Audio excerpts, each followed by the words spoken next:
So I'm fascinated by the power of love in our lives. I came across a story in the New York Times recently that I want to share with you as a way of grounding my remarks this morning. It's written by Diane Ackerman, and she says that love really reshapes the brain. That those primary relationships we have, mother-daughter, partners, husband and wife, partner and partner, all shape the way in which we orient our lives, and in fact sort of rewire our brains so that we carry that relationship with us as we go out into the world. We borrow from their assets and their support, even if we are apart from them. Diane Ackerman saw this firsthand about the power of love and the healing power of it when her husband suffered a stroke at age 74. He was a writer. And all he could say was sort of one syllable word. And she was deeply grieved by what had just happened in their life and the change in their relationship. But she reached out to him in creative ways. A lot of stroking of the arm and gestures and pantomime and facial expression and play, all which nurture the brain's ability to form safe attachment. And what was remarkable is through this display of love, his brain was rewired, and he developed the ability to talk again, even to return to writing books. Isn't it amazing what love can do? I think we're much more open to the biological evidence of that rather than the emotional or spiritual evidence when it comes to love. In other words, love becomes much more impressive when we begin to see the biological impact that it has, and we write it off as words or platitudes when we're describing its impact on people or community. Now, the reason for sharing this story with you as we sit down for our annual meeting is because love, God's love, has had a profound effect on our congregation. As we have emerged from a global pandemic, we have been blessed by God's love at the center of our community. We have helped one another through rounds of COVID and have witnessed our energy of our community return. Our community, like the brain, has been rewired, reorganized by love, as more of us have been open to the invitation of our parish this year to take our place. And that has been a blessing for all of us. So this morning, I'd like to talk about three expressions of God's love here at Good Shepherd: our growth, people resources, and engaging our outside community in love. This has been a remarkable year for Good Shepherd. We've seen growth in breadth and in depth as a community at greater levels than I ever anticipated. Let me share some numbers with you as to the breadth of our growth. In 2021, we added 281 new members to our community. That was remarkable during COVID. Last year, our growth accelerated. We added 306 new members to our community. And that may not come as a surprise to you because you've noticed attendance kind of coming back, right? Numbers for our different programs all returning. A clear sign also to people really honoring that invitation to take our place again. Our children's ministry are a great example of seeing the depth of our growth as a community. As you may or may not know, we have over 1,000 children in our parish community. To lead this area of ministry, we've hired Bryn Bond to be our priest for children, youth, and families. In April, we began a 9:15 service here in the PLC to meet the needs of families and with young children. Worship attendance has ranged from 13, which you would expect at a beginning service, all the way up to 85. The trend is pointing skyward as the word of this service gets out.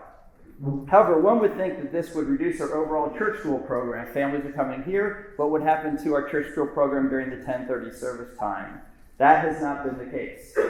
We started in January with 2 Godly Play church school spaces and added a 3rd classroom because of the growth of that program. In addition, a few weeks ago, Bryn offered a Bible study for middle school students grades 6 through 8. And I applauded the idea. I thought, that's a great idea, right? Would love to have middle schoolers come to know the Bible, right? That would be awesome. And I pictured A resounding success would be like 6 middle schoolers who would make a commitment to this. Currently, we have 36 middle schoolers attending this Bible study, and it is the largest Bible study that we have on a weekly basis. Putting the challenge out, adults. I'm just putting the challenge out there. This is an example of the depth of our growth and the desire we all have to deepen our relationship with God. I feel like we're living the words of our opening hymn, "Come Thou Fount of Every Blessing." Isn't it amazing what God's love can do? Second area I just want to touch on is a concrete expression of love at Good Shepherd through our remarkable people.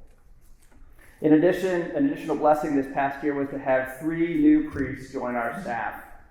In 2022, the clergy labor market was no different than any other sector of the labor market. You may have experienced shortages yourself, and yet God's light shined brightly on us as we hired Lawrence Wainwright Max to be our priest for outreach and our primary contact at the Hill. Under Lawrence, we have seen additional programs that have allowed us to reach groups that simply haven't been able to reach before through our young adult ministry and his Hub Theology discussion group. If you're curious, please join it. Lawrence has been a key factor in sustaining our farmers market and our outreach to the deaf community in Austin. The Hill continues to remind us to go the extra mile to include as many people as possible in our community. And if you haven't worshiped at the Hill and have seen Lawrence signing like he is over there while presiding, it's a beautiful moment of worship to experience. I'm grateful for Lawrence's leadership in all the ways he's helping to expand our connections throughout Austin. Paige Alvarez-Hanks began mid-year as our priest for pastoral care and spiritual wellness. Many of you have felt that Paige's energy reminded you a lot of the familiar energy of Rhoda Montgomery. Paige has brought her wonderful, joyful spirit to our pastoral care and newcomer ministries. The combination of her warm heart, deep faith, courage to explore, and organizational skills have been a perfect fit for Good Shepherd. Just to put a plug in for next week is our first annual Finals Affair Fair, an opportunity to interact with every need we face at the end of our life or at the end of our loved ones' lives. This information prepares us to be intentional about this holy moment in our life and our care of those we love. Please join us for this. Bryn Bond joined us late summer, fresh off a sabbatical. She's a perfect fit for our children, youth, and family ministries. In addition to the impact she's had on our children and youth, you will find that we have parish camping trips and young youth wilderness trips now added to our programs. I mentioned the impact she's already had after only a few months. Her experience as a chaplain and as a new church planner has made her a great addition to our ministry team. Look for more information coming from this dynamic part of our community. In January, Jessica Riles became our director of program. And now Jessica's not new to us, but she's taken on an increased role on our staff. She truly has established our WOW Dinner Program ministry as our primary adult education hour, reinvigorated our shepherd circles, become a key player on our comms team, and kept us all future focused as we plan our programs. She has such a heart for ministry and service to others. A good portion of what you hear advertised each and every Sunday are programs that Jessica has started or is supporting. Charles Hidler, who's in the back, became our communication manager this year. What a gift to us and to our comms ministry. Charles was helping us live stream our Sunday services. We had no idea what a gift we had in our midst. All the video and social media production is assembled by Charles. If you've ever had trouble with your computer not working right, you know how sideways technology can go. And yet Charles navigates all things technological here at Good Shepherd and has a real feel for the perfect content to create in order for us to tell our story. These are just our new members, but you can get a sense of the team that we now have in place. They are a great fit and fit well with all of our other team members. And I know you'll join me in our appreciation of all of our staff members who do so much and are so gifted in what they bring to Good Shepherd. Stanford Adams, Terry Gleason, Miguel Figueroa, Matt Gross, Ronnie Hawkins, Lisa Ard, Chris Elkers, Jonathan Babcock, Matt Bradshaw, Carolina Guenza, Kathy Jolink, Dawn Caberline, and Philip Bedford, and our assisting clergy of Cynthia Kittredge and Whitney Kirby. Isn't it amazing what love can do?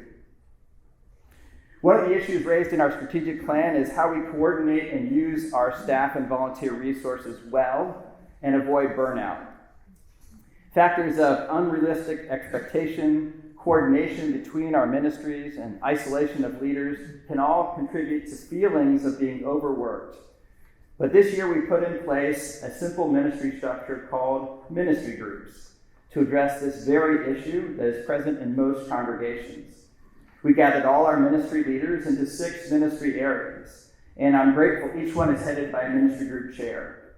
I'm grateful to Elizabeth Covert, who's chairing our pastoral care ministry group, Crystal Tidmore, who's chairing our community building ministry group, Tracy Lepak, who's chairing children, youth, and family, Bill Davies, who's chairing faith formation, liturgical ministry group by Will Holford, and our outreach ministry group by Mary Ann Frischman. The secret sauce of this structure is care of our leaders and relationship between our leaders. Bring together the passions of great leaders in a caring environment, and people thrive. It's a perfect way for us to honor all that God's love is doing in our community and to be good stewards of our people resources. Communication, accountability, problem solving, and deepening the impact we have are natural extensions of this structure. And you can find a little blue booklet around. Stanford, do you have one in your hand? We don't. They're around the exits, and they summarize all. There it is in the back. Ted's got one. Hot off the press. I'll autograph it if you want me to, if you pick up one. But a great way for you to see the breadth of what we're doing and how they're coordinating these 6 ministry areas. It's a great resource for our newcomers as well. The third I want to focus on is God's love motivating us to go beyond our walls into the community. Community is such an important value here at Good Shepherd. You all know this, and it is an awesome blessing to receive. We describe the standard of our community as being fully known and fully known by God and one another. Naturally, with this clear appreciation for the love we have received, we've worked hard this past year to extend ourselves out into the community. We finished our second farmers market season under the leadership of Yolanda Nagy, our new farmers market manager. Yolanda shared her social media skills to greatly increase our visibility in the wider community, as well as the number of vendors we had each and every Saturday. This has helped us to break down any barriers the wider community feels to coming onto our campus. And honestly, it was the Hill that inspired this farmers market. The Hill routinely hosts such events as Music on the Hill or the July 4th celebration to engage the community around their neighborhood. We can see the impact of offering 2 years of farmers markets as we hosted our first annual Advent Snow Day. Jessica Riles, Callie and Thomas Hester, Amelie Sanders, and my wife Mary Richards created a perfect atmosphere to welcome the holidays, complete with a Christmas village, 400 cups of hot chocolate served, and we estimate that over 500 people attended. Despite the inclement weather, children found ways to play for over 2 hours in the snow and then gather with their parents to sing Christmas carols and to light our tree. This is about community engagement and love.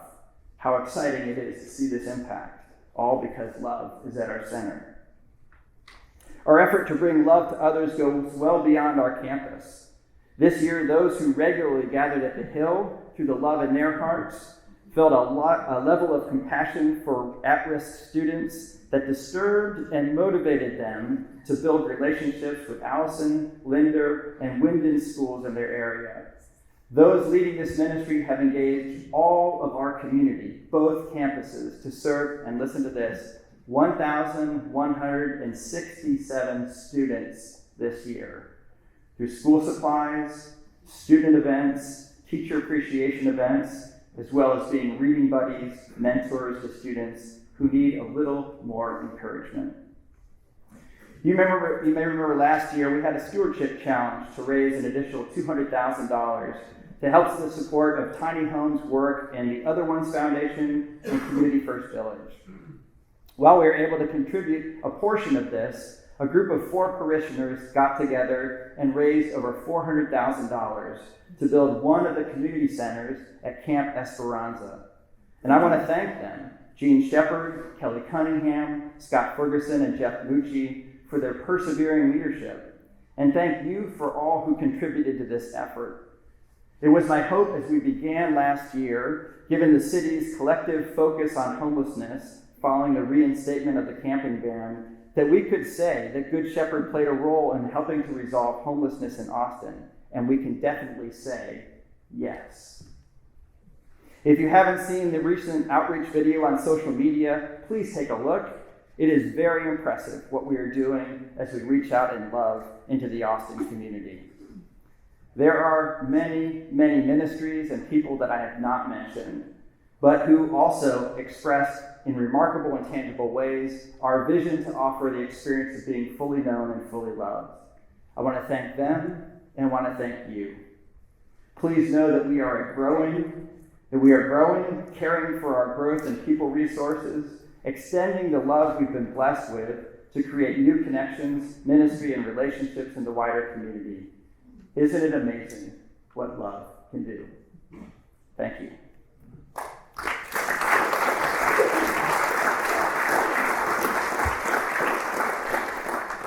I want to invite Sarah Sarahan to come forward and to let you all know, as she does, that we have been incredibly served by Sarah's leadership of our vestry.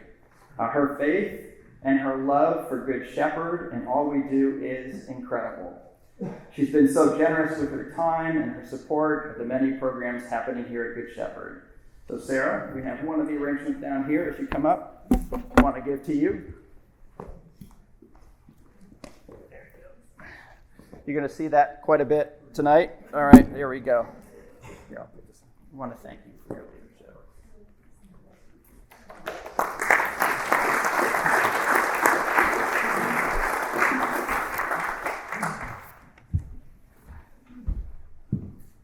Good morning, Good Shepherd family. During this past year, it has been wonderful to see our community reconnecting, renewing, and strengthening our relationships with each other. Good Shepherd continues to be a vibrant, growing community united through our worship, service, formation, and fellowship. During our vestry retreat last February, the vestry met to set specific goals for the year. So that way we may continue to live into Good Shepherd's vision, which is, in the fullness of time, all people will find joyful union with God and with one another, being fully known and fully loved. This vision statement and a sense of gratitude for the talents and gifts of our community has guided our work this past year.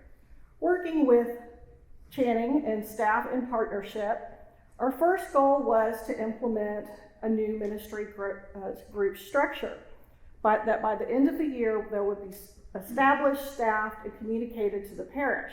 As you heard from Channing, this goal has been accomplished. The 6 ministry groups have been established, lay leaders chosen, charters written, and clergy and staff assigned to the various groups. Groups are already seeing the benefits of this new structure. This past vestry meeting, we heard from Mary Ann Frischman, the lay leader of the Outreach Ministry Group, about improved communication, collaboration, and consensus between the various ministries as they planned and budgeted for the upcoming year. Our next goal was to track parishioner retention and re-engagement in order to accurately understand the growth of our parish. Although the metrics for the health and vitality of a spiritual community are definitely not just objective, we did set some earthly goals. We hope to see an increase of 10% in new pledges and continue to grow our worship attendance. With a successful stewardship program, which included numerous well-attended small group gatherings in parishioners' homes, we exceeded the 10% goal, and we were amazed and grateful to see our newcomers generously support their new church home. We are close to achieving the total pledge goal for next year that would allow us to fully fund our ministries and activities for the next coming year. If you have not yet made your pledge, it is not too late. I encourage you to do that today. We also began again to track Sunday worship attendance at our 2 campuses and online. We saw a steady increase in attendance that is starting to approach our pre-pandemic levels. We have an enviable number of newcomers every Sunday. As Channing said, we've also been able to fully staff our clergy positions with a talented, faithful, and visionary group of priests, which adds to the vibrancy and variety of our worship opportunities. Finally, we set a goal to initiate the completion of the $22 million Build the Beloved Community Capital Campaign, which was launched in 2014. The initial campaign raised $19 million, which enabled us to establish the Hill and Hillside Early Childhood Center and to transform the Windsor campus. In the years since construction has been completed, our community has grown and flourished. New ministries have sprung forth, and we have been able to live out our vision in the wider community. By raising the almost $3 million needed to retire the remaining debt, we can solidify the foundation for the parish's next 75 years and ensure that Good Shepherd will be in its best position to provide worship, education, formation, and outreach to its members and our surrounding communities. To date, the previous Build the Beloved Committee has met to share their wisdom and experience, and communication materials have been prepared. This year, a new campaign committee will be organized, campaign chairs will be identified, a schedule will be adopted, and events will be held. We look forward to letting you know how you can be involved. This February 11th, the vestry will again meet to discuss the goals for this next year. We invite and encourage you to share your vision, passion, and dreams for our community with us. You should be able to find us around campus with our vestry member name tags on, or look us up in the parish directory. We always welcome the opportunity to deepen our relationship with you. As a vestry, we are grateful that you have taken your place here at Good Shepherd, and that you are committed to worshiping, serving, and caring for each other in a way that shows how each member of this community and our wider community is to be fully known and fully loved. Now we will hear from Jessica Riles, our Director of Program, who will report on parish programs.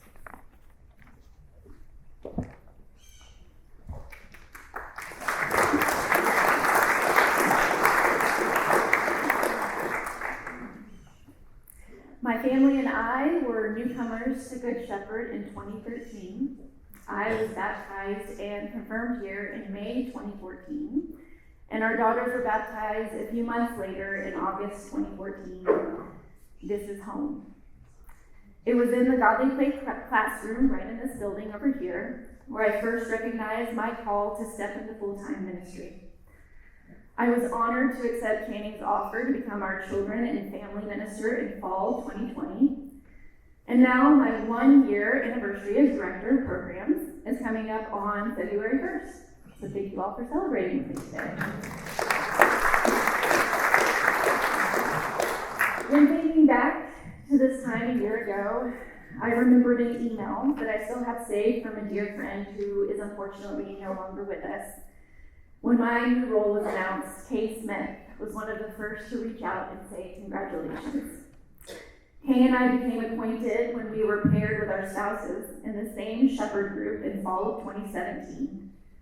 I've been deeply saddened this year to lose such a grand partner in ministry. Next slide. Fast forward to last summer, June 2022, deep in the trenches of Shepherd Camp, with 121 campers, when another dear friend and incredible partner in ministry, Jessica Parish, remarked on Kay Smith's remarkable legacy and how we are now carrying the torch. You see, and this is a quote from her obituary, Kay previously held the position as Director of Religious Education for Good Shepherd, the church where she had grown up. During her tenure of more than a decade, she had vacation Bible schools that a friend and former church administrator described as the envy of all the churches in Austin. Doesn't that sound familiar? I still hear from kids that want to go to Shepherd Camp every week, mine included, and from families that are planning their summer schedules around attending Edge Camp. We have something really special here at Good Shepherd, and you are all a part of that legacy. Next picture. I am grateful for the wonderful addition to our staff that was made in September 2022. The Reverend Bren Bond, priest for children, youth, and families, is currently having the time of her life, entertaining our children with pancakes and pajamas in Allen Hall. Bren is smart, creative, and energetic, and just what we needed to continue serving and ministering to over 1,000 Good Shepherd children. Also, she preached about godly play on her very first Sunday here, and she has made our new early church worship service at 9:15 so warm and accessible. I invite you to check it out if you haven't already. Next. September 2022 also kicked off our new program year, and children, youth, and adult formation offerings is part of Wednesdays on Windsor. We all have been learning about how to take our place in the life of the church. Looking ahead, we have a wonderful lineup of speakers for adult formation on Wednesday nights. For the next 2 weeks, we will hear from parishioners Dr. Sarah Brain and Miguel Romano, taking their places in the greater Austin community in remarkable ways. During Lent, we will have a 3-part series of presentations from our clergy and a parish-wide book study and discussion. Please join us for dinner and stay for the presentations. We have something special here at Good Shepherd. We added a tremendously successful event in December 2022, Advent Snow Day. A little idea from our rector that had legs. The idea grew and grew into quite a crowd of 500 Good Shepherd parishioners and friends. We drank hot chocolate, sang carols, threw snowballs, and listened to our beautiful church bells. It was a Norman Rockwell painting and Hallmark movie mashup. It exceeded our expectations, and we are grateful you all showed up.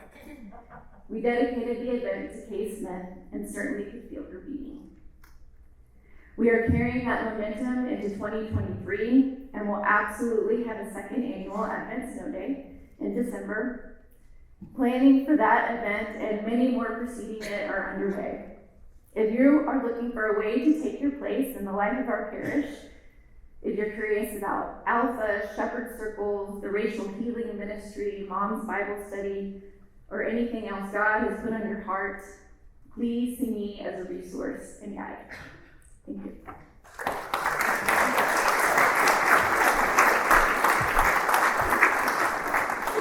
Thank you, Jessica.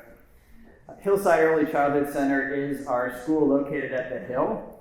It enrolls students ages 6 weeks to 5 years in a full-day program. We started Hillside 5 years ago in 2018 as a ministry of the parish to expand access to high-quality early childhood education in a part of the city that had few options for early childhood education. Today, Hillside enrolls more than 70 students, and we believe that Hillside is changing the lives of these students and their families.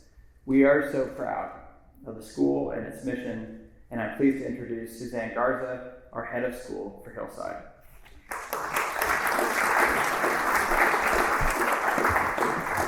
Hi, good morning, everyone.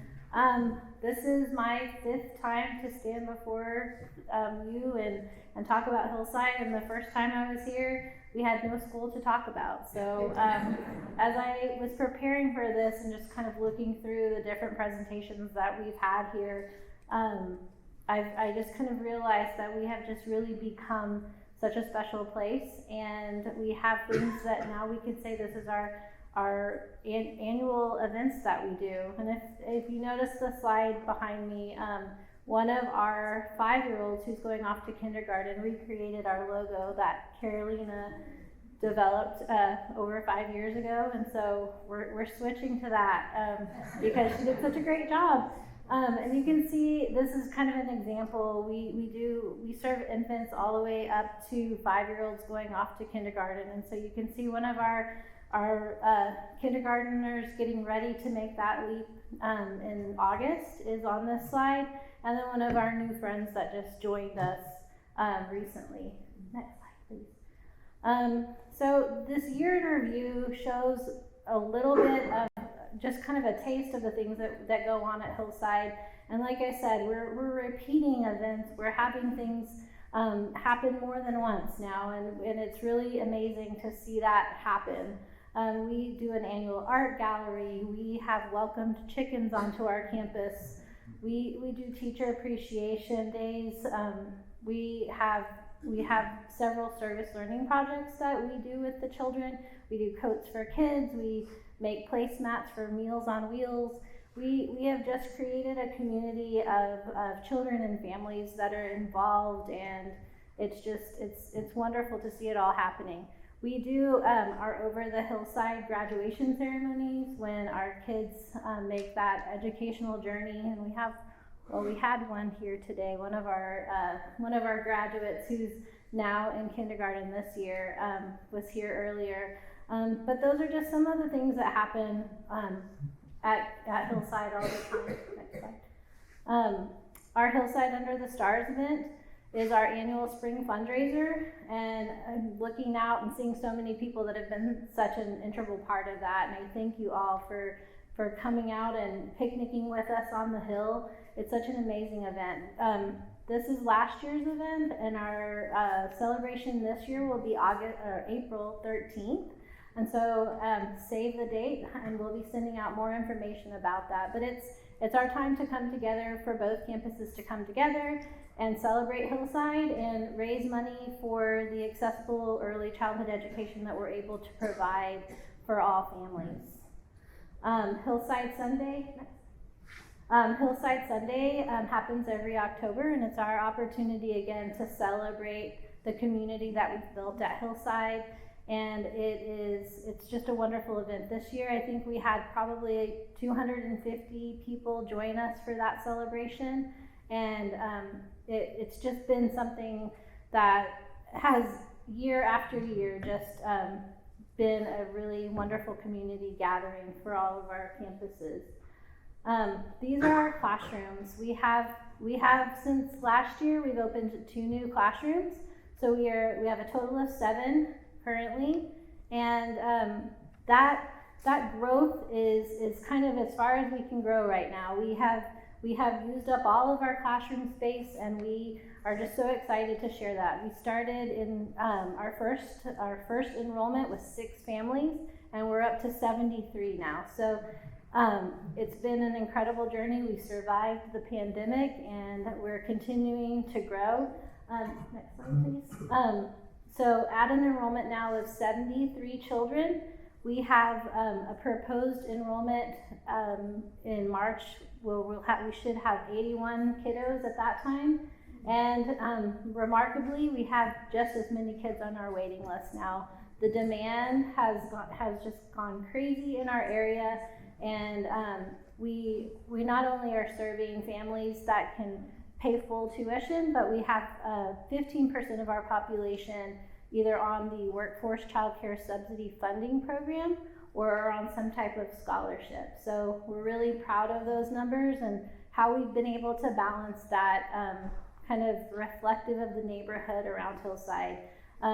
It's just been an amazing journey, and we are looking ahead to a lot more. We have, like I said, our Hillside Under the Stars event, which we really want everyone to join us for.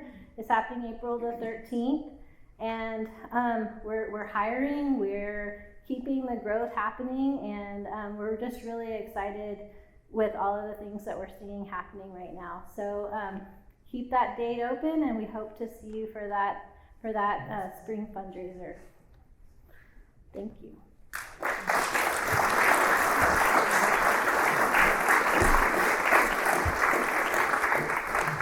Thank you, Suzanne. That is so impressive. really wonderful to see all that's happening at Hillside. All right, so I'm glad to introduce to you Jeannie Stark, our interim head of school at Good Shepherd Episcopal School. Good Shepherd Episcopal School was founded by the parish in 1945 on this campus, and it provides an excellent play-based early childhood education for students ages 2 through 5. The school currently enrolls 156 students, and we are so glad that Jeannie Stark returned this year to be our interim head of school following Sheila Abio's resignation. We're grateful for Jeannie's steady leadership. Unfortunately, she couldn't be with us today, but I'm glad to show you a video report from Jeannie. Good morning. My name is Jeannie Stark, and I'm sorry I couldn't be with you this morning for this annual meeting, but I do bring you greetings from all the kids and the parents and the staff and faculty and the board of Good Shepherd Episcopal School. What an honor it is to be asked by our Board of Trustees to come home and to serve as your interim head of school for the remainder of this school year. I look forward to seeing all of you around the campus. It has been a wonderful welcome back from the faculty and the staff and the children, of course. And I look forward to it being a positive and successful transition. We have a wonderful strategic plan and also an accreditation report that we received last October that will guide the work that we do. One of the biggest and most important things that we're going to tackle in the spring semester is the renewal of our curriculum, including our scope and sequence. Very soon, we will begin the first phase of an expansion project that our board worked so hard on the last semester. We'll be adding an additional class of 2-day 2-year-olds, and it being our entrance point into the school, we're excited about welcoming 8 new precious faces onto the campus for next year. We'll be sending more about that expansion project in the coming months. As you can tell, there is a lot to do, and we're excited to just get started. The teachers and I have had a wonderful time to enjoy being back together. As we look forward, we remember well how children learn and the things that we need to do in order to be certain that we're giving them everything that they need to be successful when they are no longer Good Shepherd Episcopal School students.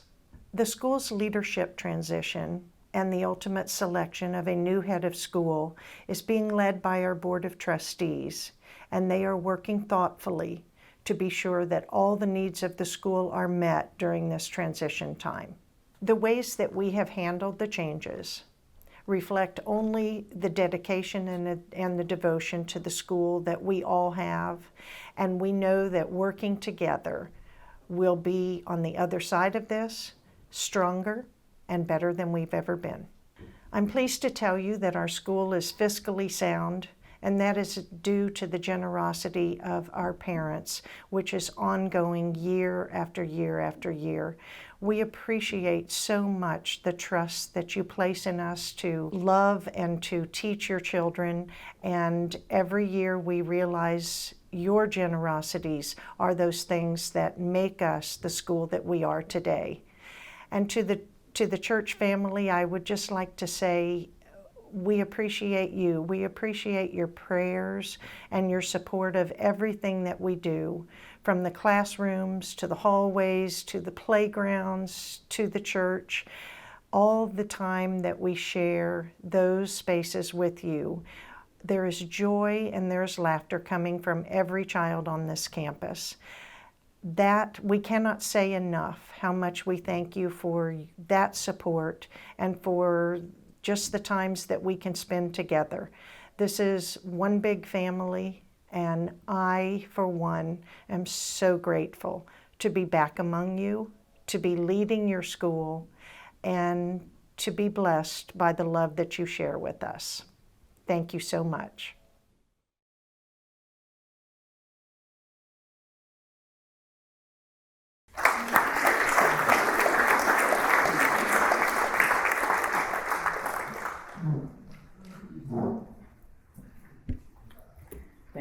Jeannie. We are really glad, always, to share ministry with both of our schools. I'm Stanford Adams, and I'm glad to report on the state of our parish financials. Every year, our goal is to take the gifts that you give to the parish and to use them for ministry in Jesus' name in a way that is responsible and efficient, that is aligned with our priorities as a parish, and in a way that is sustainable for us over time. And we are fortunate to have a team of people to help us do this. We couldn't do this without Lisa Andrews-Ard, our Director of Finance, who brings years of experience in nonprofit finances and a commitment to excellence in her work. We couldn't do this without our treasurer, Ruth Whitehurst, who's right here on the front row. Thank you, Ruth. Ruth's now well into her second stint as parish treasurer. We really appreciate your insight. Thank you. And we couldn't do this, of course, without our finance committee, including Lee Bauer, Bill Bowles, Ted Jarrett, Bob Monza, Katie Romano, and Boots Williford. Your finance committee reviews parish financials monthly and meets throughout the year. And I would be remiss not to thank our treasurer emeritus, William Cromwell, who performs internal audit reviews for us during the course of the year. And of course, we have our financials audited by an outside CPA firm annually. I'm pleased to report that, as always, our recent audit included a clean audit opinion. This is all to say that the numbers you see on the back of your agenda handout that I call your attention to, they represent the work of a team of people, and we are really grateful for that team. The past few years have presented some challenges on the financial front. Turns out we had a pandemic. And now a little bit of uncertainty caused by inflation and a challenging employment market. With your continued support, I believe that the parish is navigating these challenges well and that we are in a strong financial position. Looking back to 2022, we ended the year with expenses below budget by just under 2%. These are all numbers you can see on the back of your handout. This was largely the result of open staff positions during the first half of 22. We ended the year with revenue that was below budget by just under 3%.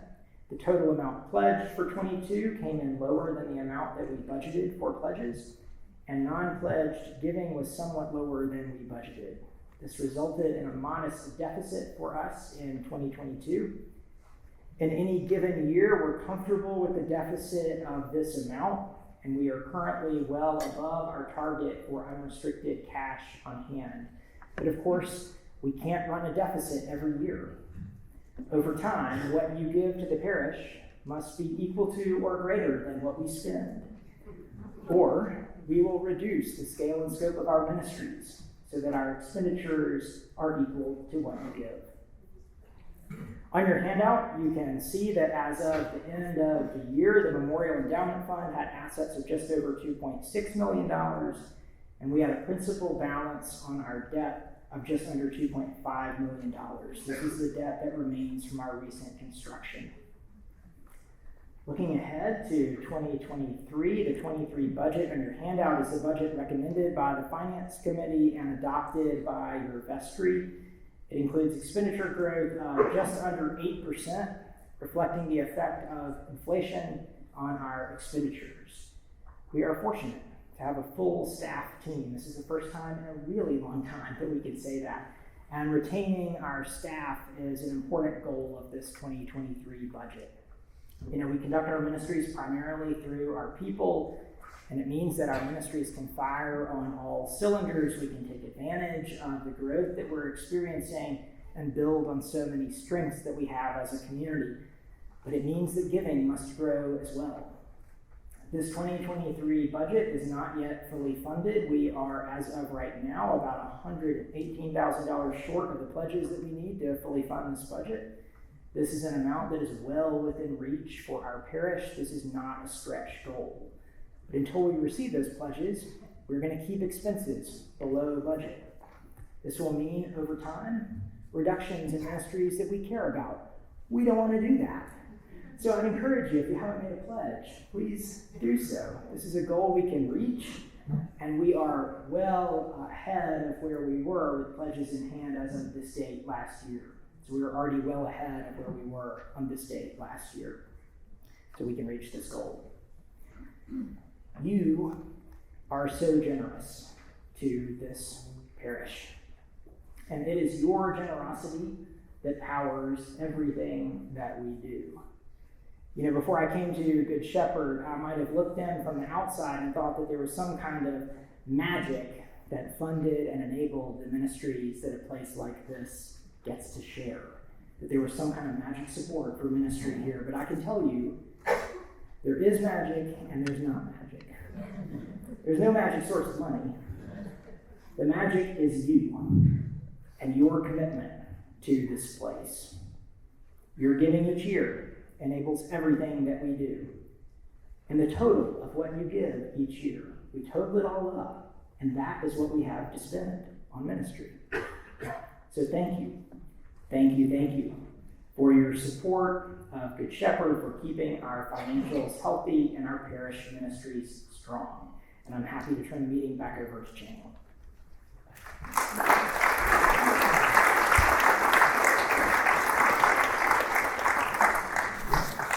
Thank you, Stanford. We are so blessed by your leadership and all the ways in which you clearly articulate the business financial side, which funds our ministry. So thank you so much for that.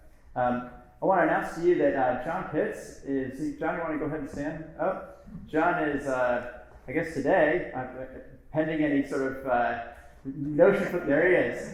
He's going to be our junior ward next year. And so I just want to introduce him to you.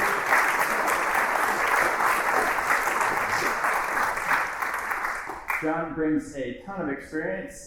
He has a wide family present with him here, and we're grateful for your leadership and all the ways in which you are really bringing your connections from Austin and the way in which we can build our story. So thank you for that. I want to invite Donna White, Lindsay Troll, Susan Harris, Ted Jarrett, and Jeannie Walker to come up. They're our outgoing vestry members. Just want to say thanks to them, and then we'll elect our new vestry members and be on our way. You got to come up here. They were great.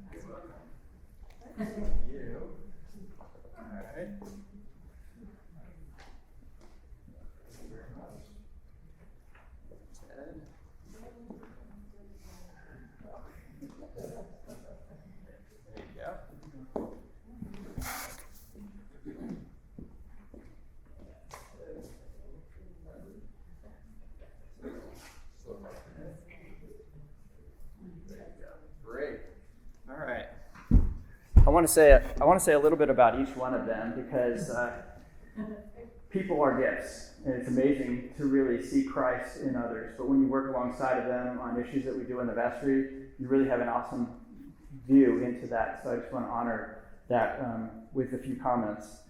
I'm so grateful for Donna White, her presence on the vestry.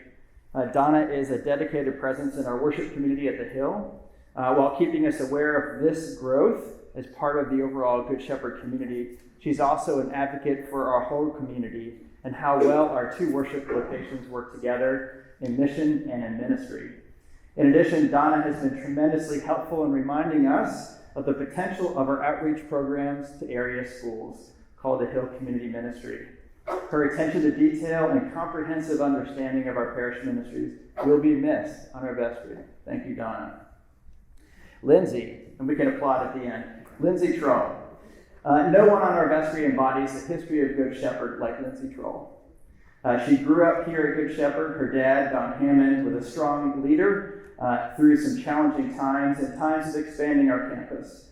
And having someone who knew deeply about our community was so helpful as we navigated COVID for our parish. Your perspective and sound wisdom will be missed on our vestry.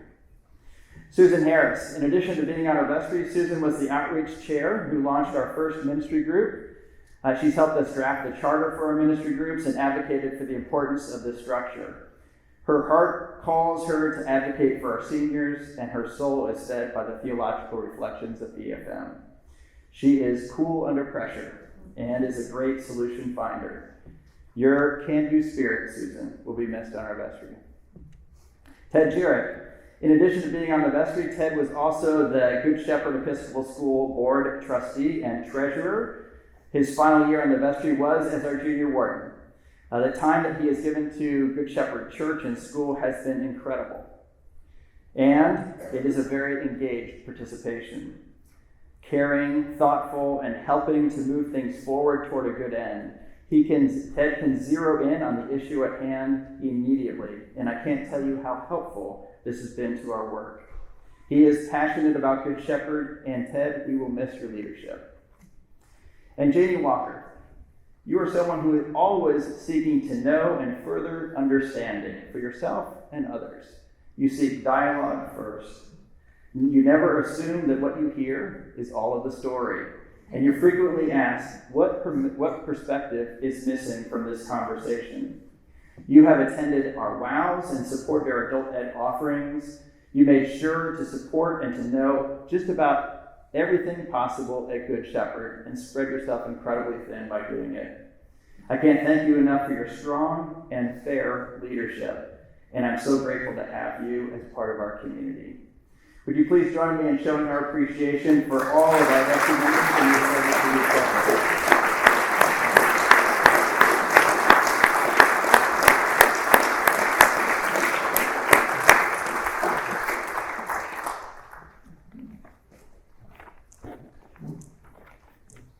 Okay.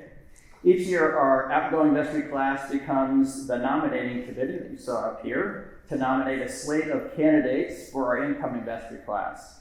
The nominating committee calls for nominations from the parish, and this year's nominating committee put out calls for nominations from the parish last November.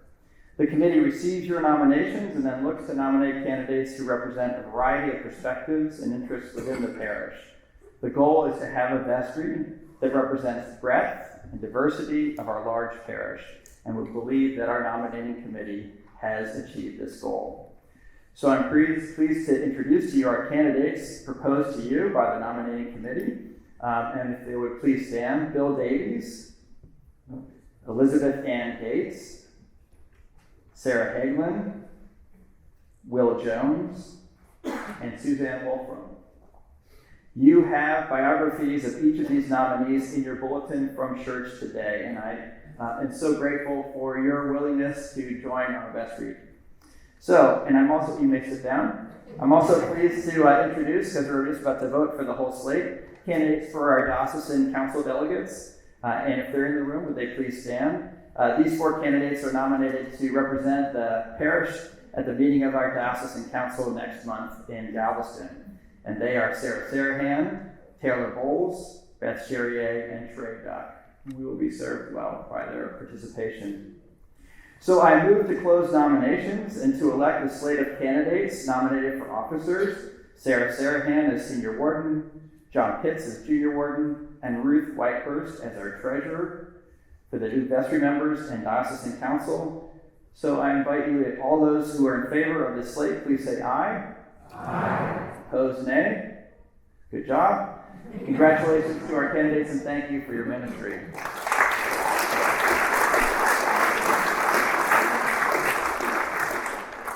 I want to thank all of you for being here today. I want to thank you for being a part of our community. I have just a few parting words as we look forward into 2023. There are three areas for us to focus on. Three of them stand out. First, I'm going to ask you to jump into a program or ministry here at Good Shepherd. You can find a list of them in the blue booklets near the exits. Find a way to share your interest and passion, and find community as you make a difference through your faith. Second, help us extend ourselves into the wider community. We are now in 2 locations with 2 schools. We continue to look for new relationships and people to connect with. So if you have an agency or organization that you feel is important for us to know about, please reach out to me. It may be an opportunity for us to partner with them, or at the very least, for us to get to know the good works going on, and they will get to know our story as well. So thank you for your help. An additional task will be to hire our new head of Good Shepherd Episcopal School. In December, Sheila Abio decided to step down as our head, and we were sorry to see her leave. Fortunately, and by miracle, Jeannie Stark, our previous head, was available to step in on a part-time basis. And you just heard from Jeannie this morning. We're blessed by her expertise and her caring leadership during this time of transition. We have engaged the education group to help us with our search. Bob Kirkpatrick, former head of St. Stephen's in Austin, is one of our consultants who knows us very well. And Dave Davies, who was my interim head at St. Andrews in Saratoga, California, will be the second consultant in the search process. We are blessed that they know Episcopal schools well and the culture of Good Shepherd very well. And I will keep you in the loop as to our progress. Please know that transitions are difficult, but they are also an opportunity for us to articulate our story, exactly who we are, and the secret sauce that makes Good Shepherd Episcopal School so special. I'm grateful to have been through a search for a head of school with two other times and to bring that experience to bear. And I just want to thank at this point Kirk Gehring. He is our current board chair. And when he raised his hand, or I asked him actually, probably by force, to be a board president, this was not exactly the time commitment that he envisioned, and he has lived it so faithfully. We really do make an incredible team together. I'm in regular contact with him and grateful for Kirk's leadership. And so as we go forward with God's ministry before us, if you have an idea that you would like to hear about, please reach out to me. I am always available for coffee, and I love to do it. So please reach out. I hope we feel privileged for God's trust in us, in the ministry that God's called us to, and we're buoyed by the experience of last year. Isn't it amazing what love can do? Thank you for your part in God's unfolding story here at Good Shepherd. And now I invite Terry Gleason to come forward and offer our closing prayer and dismissal.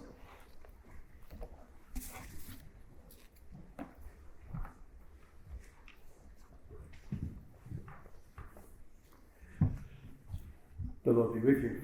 And also with you. Let us pray. This is a prayer of St. Philaret of Moscow, a 19th century archbishop. The Lord grant that we may meet the coming days in peace.